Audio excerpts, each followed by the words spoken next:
Assalamualaikum warahmatullahi wabarakatuh.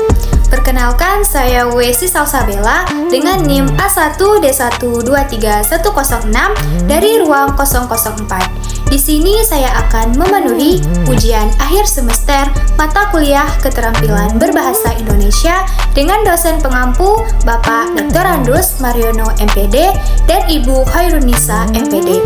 Di sini saya mengambil features mengenai biografi Chairil Anwar, si binatang jalang. Simak videonya sebagai berikut.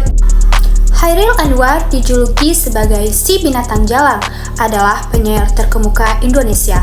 Dia diperkirakan telah menulis 96 karya termasuk 70 puisi bersama Asrul Sani dan Rifai Apin. Ia dinobatkan oleh HB Jasin sebagai pelopor angkatan 45 sekaligus puisi modern Indonesia. Bagaimanakah biografi penyair terkemuka Indonesia ini? Simak penjelasan berikut ini. Chairil lahir sebagai orang Minang. Ia anak tunggal dari Tulus dan Saleha. Sang ayah berasal dari Nagari Teh, Kabupaten 50 Kota, sedangkan ibunya berasal dari Kota Gadang. Dari pihak ibu, Chairil ada pertalian keluarga dengan Muhammad Rasyad, ayah Sultan Syahrir, dan wartawan perempuan Rohana Kudus. Beberapa sumber menyebut Chairil lahir di Medan, 26 Juli 1922. Tulus adalah pegawai negeri yang bekerja pada pemerintah kolonial, sehingga hidup mereka cukup mapan. Oleh sebab itu, Chairil bisa bersekolah di SD dan SMP elit untuk pribumi di His dan Mulo. Di dua sekolah itu, bahasa asing negara Eropa selain Belanda juga diajarkan. Meski Mulo yang hanya setara SMP sebetulnya kalah mentereng dari Hogar Bulgalgic School HBS, sekolah yang setara SMP sampai SMA. Chairil saat itu melahap semua buku untuk siswa HBS tingkat atas.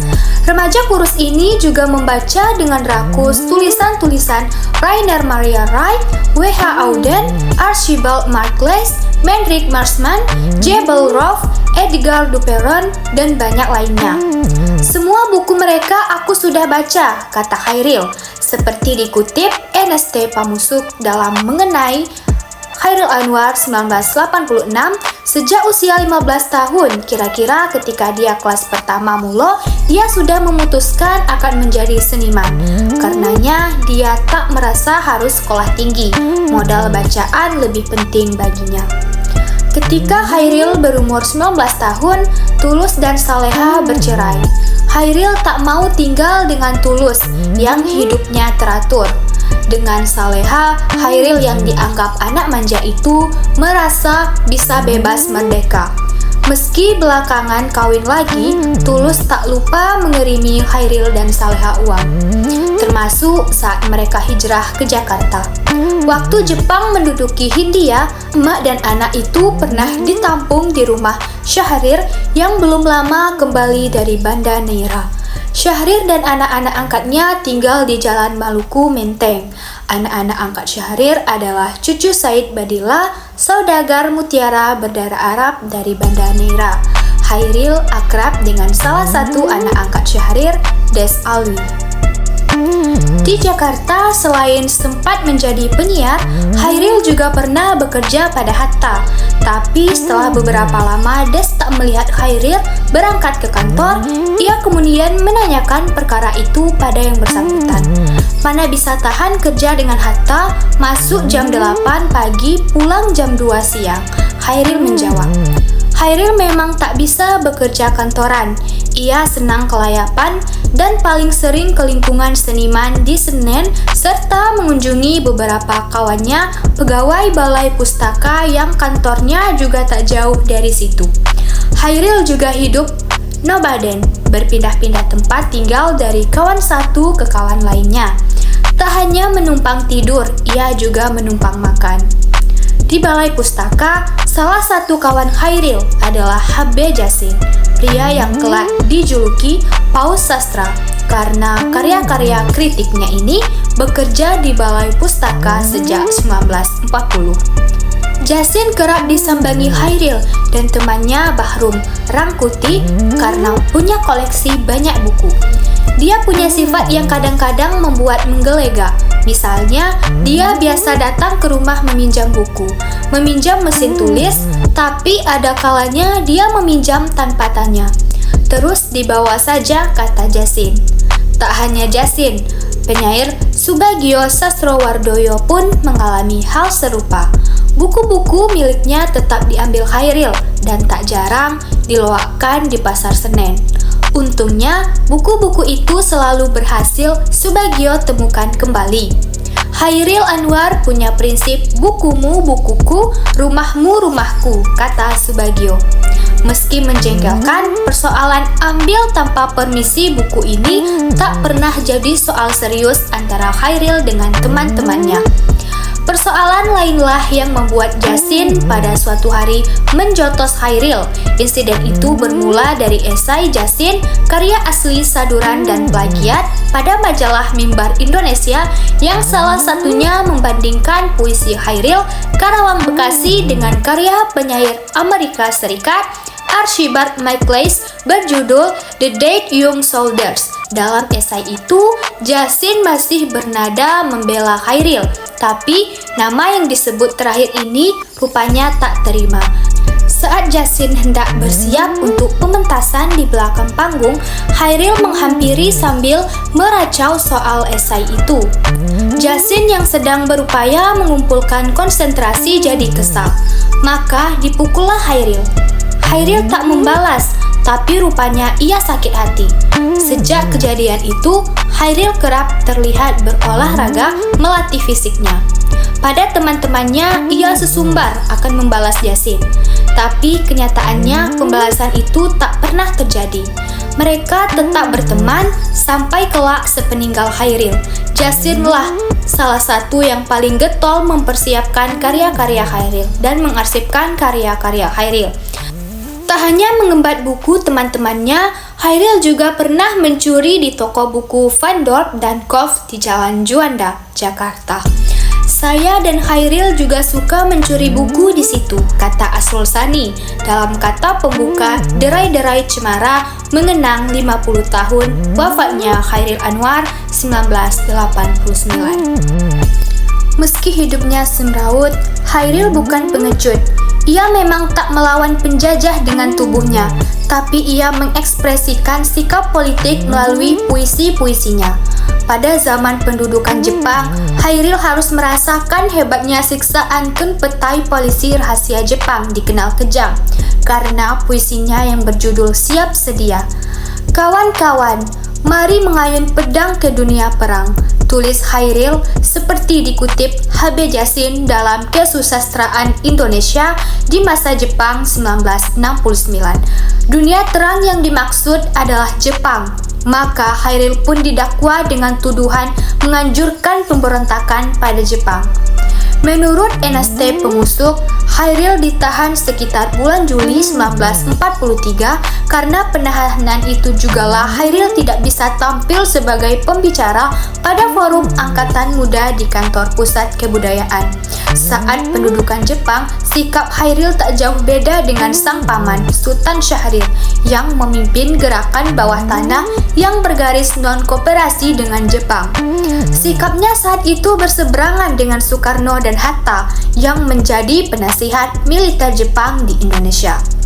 Tapi Siap Sedia bukan karya pertama Hairil yang dimuat.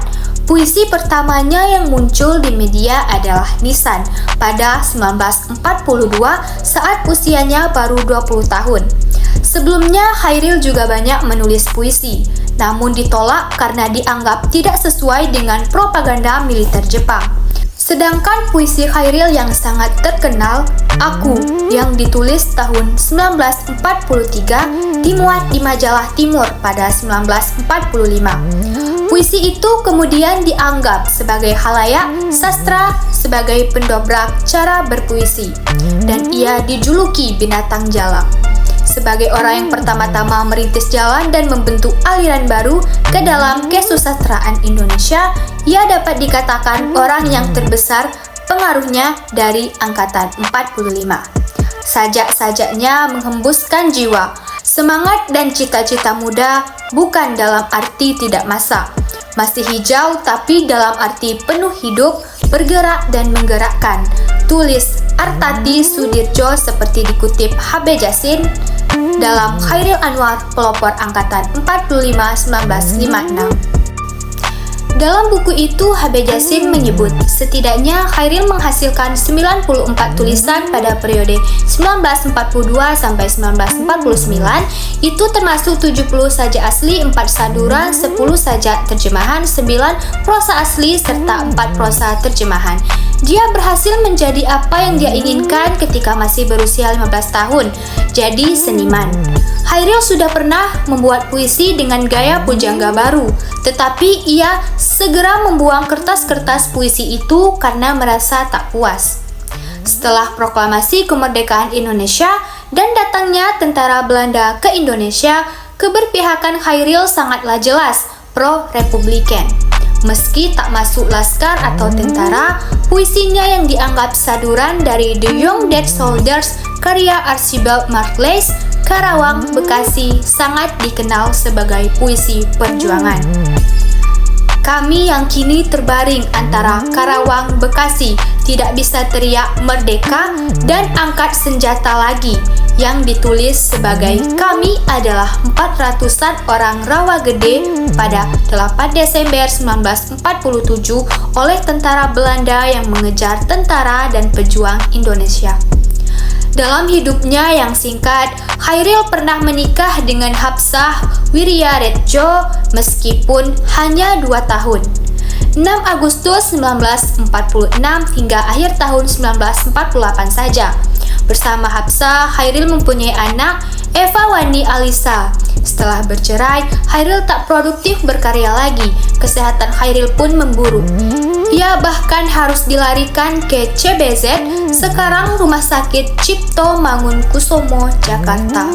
Paru-paru Chairil terjangkit tuberkulosis atau TBC hingga akhirnya meninggal pada 28 April 1949 di umur yang belum genap 27 tahun. Menurut Rai Rizal, dalam biografi Affandi, Hari Sudah Tinggi, penulis Affandi sahabat yang tak pernah merasa paham dengan puisi, Chairil merasakan kehilangan yang mendalam. Setelah Chairil meninggal, Affandi berusaha merampungkan lukisannya untuk Chairil yang kemudian dijuduli Chairil Anwar 1949. Tak hanya Affandi, kawan-kawannya yang lain pun merasa kehilangan. Chairil Anwar tak mengenal konvensi, kurang ajar, tak tahu adat. Akan tetapi sesuatu yang mengherankan daripadanya ialah bahwa ia senantiasa disayangi dan dicintai kawan-kawan yang mengenalnya. Kenang bapak film Usmar Ismail seperti dikutip Rasihan Anwar dalam Sultan Syahrir, negarawan humanis, demokrat sejati yang mendahului zamannya, 2011. Syahrir sang paman juga mengenang Chairil sebagai manusia yang keliarannya tak bisa diukur dengan ukuran-ukuran normatif masyarakat. Sebenarnya untuk Chairil ini harus dimintakan maaf atas segala perbuatannya. Akan tetapi, hal semacam ini tak dapat dilakukan olehnya, karena ukuran kita yang biasa tak dapat digunakan untuk dia. Adapun puisi karya Chairil Anwar yang populer dan diakui dalam dunia sastrawan Indonesia, beberapa karya-karya terkenal Chairil Anwar antara lain, yang pertama, Aku. Puisi ini adalah salah satu karya paling terkenal Chairil Anwar. Puisi ini mencerminkan perasaan kesepian, kegelisahan, dan kegelapan dalam diri penyair. Kedua, Karawang, Bekasi. Puisi ini menggambarkan suasana pedesaan di Karawang, Bekasi dengan sentuhan keindahan alam dan kehidupan sehari-hari. Ketiga, Derai-derai Cemara. Puisi ini menggambarkan perasaan kesedihan dan kehilangan akibat perpisahan dengan kekasih. Keempat, Tiga Menguak Takdir. Puisi ini menggambarkan perasaan kegelisahan dan ketidakpuasan terhadap kondisi sosial politik pada masanya. Kelima, Aku Ini Binatang Jalang.